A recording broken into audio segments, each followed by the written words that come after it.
Jadi gue meriset beberapa bisnis gue, mana produk gue yang nggak jalan, mana bisnis gue yang parkir, mana bisnis gue yang lainnya segala macam istilahnya macet, itu yang gue tarikin semuanya dan gue bikin unit link yang baru. Alhamdulillah kerjasama gue dengan temen juga mendapatkan kesempatan untuk berkarya di industri musik. Gue rasa ini yang selama ini gue impiin gitu loh. Bahkan kalau dilihat, wah spektakuler, acara begini. Backbone kita emang di event, emang kita anak event. Emang ya kita punya alat, kita punya apa segala macam. Jadi memang ya kebetulan aja ada gitu lah. Jadi bukannya kayak gimana. Jadi gue rasa awal-awal itu malah membuat gue terpacu untuk bisa bangkit. Dan ini memberikan inspirasi juga untuk teman-teman. Yuk kita bangkit bareng-bareng. Banyak celah kok sebenarnya kita bisa bangkit gitu loh. Bisa banyak celah kalau mau gerak itu doang. Kalau mau cuma rebahan doang mah nggak jalan gitu. Mas, tantangan ke depan sebagai produser musik yang boleh dibilang terhitung baru tapi sudah punya pengalaman. Ya, tantangan pasti selalu ada, rintangan juga pasti ada, hambatan juga pasti selalu ada. Cuma aku selalu menjunjung tinggi gimana caranya membangun suatu usaha ataupun hadir dalam suatu industri ini harus mengedepankan sisi kolaborasi, adaptasi, dan inovasi. 3 hal ini menjadi prinsip dasar gue untuk gimana caranya bisa mengakselerasikan semua unit usaha gue bisa berjalan dengan baik gitu loh. Tanpa harus melanggar etika, melanggar ketentuan hukum, dan sebagainya. Jadi benar-benar kita lakukan ini sebaik mungkin. Bahkan kalau misalnya dikatakan, oh kok ada hadiah ini segala macam, ya lo nggak tahu aja gue kerja sama pihak siapa gitu kan. Klien gue lo sumbang deh buat gue nih, gue ngasih ini. Nah jadi ada kayak gitu-gitu. Jadi bukan berarti kita memberikan apa segala macam kesannya seperti itu gitu loh. Tapi gue rasa kalau untuk menghadapi rintangan harus siap. Karena buat gue bisnis itu yang harus dilihat adalah lo harus siap rugi dulu, ya kan? Kalau bicara untung takutnya lo bakal gila nanti kalau ternyata rugi. Nah jadi harus ada hitungan yang akurat, harus ada hal yang dipertimbangkan sangat matang. Tentunya harus melalui riset. Karena jujur gue memilih industri musik itu risetnya luar biasa. Berapa lama, Mas? Wah bertahun-tahun Mas. Akhirnya gue berani untuk wujudin untuk bangun record label gitu loh. Karena jujur aja, gue punya band juga namanya Front. Dari tahun 94 gue ngeband di Prambors Cafe apa segala macem. Nawarin demo ke label-label ditolak-tolakin gitu loh kan. Jadi gue rasa ya udahlah gue bikin label sendiri aja gitu loh. Terus Tapi bukan buat gue juga tapi buat industri. Mas, berarti pengalaman pahit jadi pembelajaran buat lu buat bisa memajukan diri untuk lebih di dunia Ya, bisnis. karena memberikan motivasi itu paling penting gitu loh, paling penting. Kita hadir ini bukan hanya untuk gaya-gayaan kok. Gue ngerasa kalau kita merasa nggak dilihat sama orang, ya kita tampil dengan diri kita sendiri. Kalau seperti itu, alhamdulillah akhirnya orang malah merapat ke kita. Yang udah seperti itu.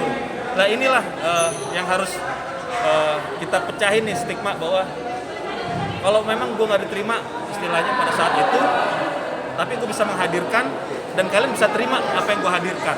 Nah ini hal yang sangat membanggakan buat gue sendiri. Mas, salah satunya ini kan tadi kan menghadirkan Dave the Movie sendiri. Gimana Kenapa? untuk pendekatannya sendiri Mas untuk artis-artis Ya, internasional? memang apa ya?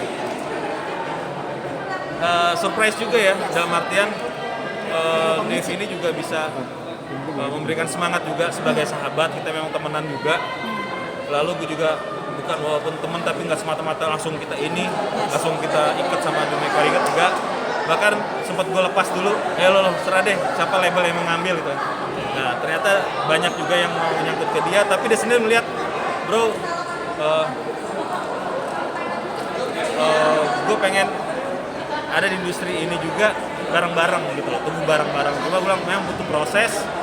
Ya alhamdulillah proses panjang juga lah, gimana cara meyakinkan Dave juga, yuk pelan-pelan gabung sama dia gabungin masih sama Dumeka Pictures ya, bukan belum sama Dumeka Records gitu loh. Tapi sekarang karena ini ulang tahun Dumeka Records, ya udah dia nyanyi sekalian, plus juga kita juga mempersiapkan juga dalam sektor izinnya segala macam, ya kan, supaya dia itu bisa berkarya optimal di sini. Itu lagi kita kita mantepin semuanya supaya kita tidak melanggar aturan dan sebagainya.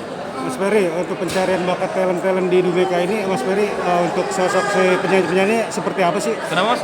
Pencariannya talent-talent ini untuk masuk ke Dumeka ini, menurut Mas Ferry kriterianya seperti apa? Kriterianya gini, memang Roro makasih ya, thank you banget. Where you going? I gotta go. I haven't eaten yet. Ya, kriteria sih sebenarnya kita selalu mencari sosok yang mempunyai karakter, dan ini juga aku nggak sendiri, dibantu sama tim. Ada beberapa kayak yang baru tuh CB Aji kita belum rilis, tapi udah tampil di sini. Bisa dengar sendiri karakternya berbeda sendiri, lebih tebel gennya dan suara jauh lebih berbeda daripada penyanyi yang lain.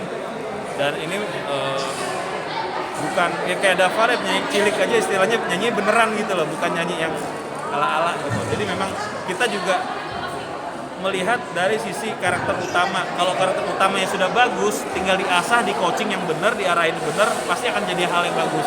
Kalau kita menemukan berlian, walaupun berlian itu istilahnya tertempel pasir segala macam atau lumpur, kita lihat seperti ini, dia tetap punya mahal, tapi mungkin nggak semahal yang kita kira.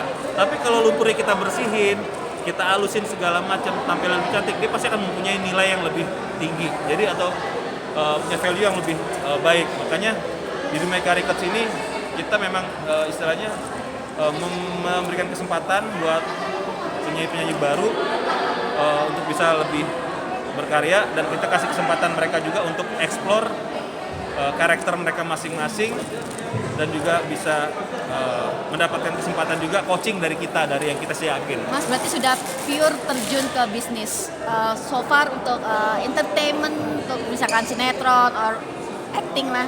Kenapa? Kalau bisnis sih memang udah lama, Mbak. Iya, maksudnya Memang udah lama banget. iya. Jadi memang sejauh ini justru yang menjadi backbone Background-nya. rumah tangga saya itu dari bisnis gitu loh.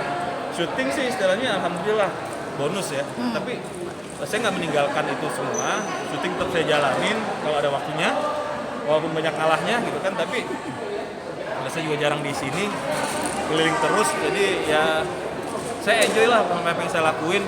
Nggak ada beban. Target lu ke depannya apa, Mas? After ini. Ada deh. Apa nih, Mas, yang mau lu capai lagi? Kan bisnis makin moncer. Apa yang mau lo Yang mau gue Baik. lakuin, apa lagi? sebenarnya banyak mimpi gue yang belum terrealisasi, tapi gue yakin pelan-pelan pasti akan terrealisasi. Salah satunya ini, Nih. gue bisa merealisasikan ini dengan penuh kehati-hatian, dengan penuh hitungan yang akurat. Ke depan juga insya Allah ya adalah gebrakan lah. Yes. Doain aja lah, gue belum berani cerita. Bocoran takut dikit diduluin. Mas, bocoran dikit, Hah? bocoran dikit. Hashtag film. Guys. Oh, oke. Oke, thank you ya. Siap, thank you, Mas Fer.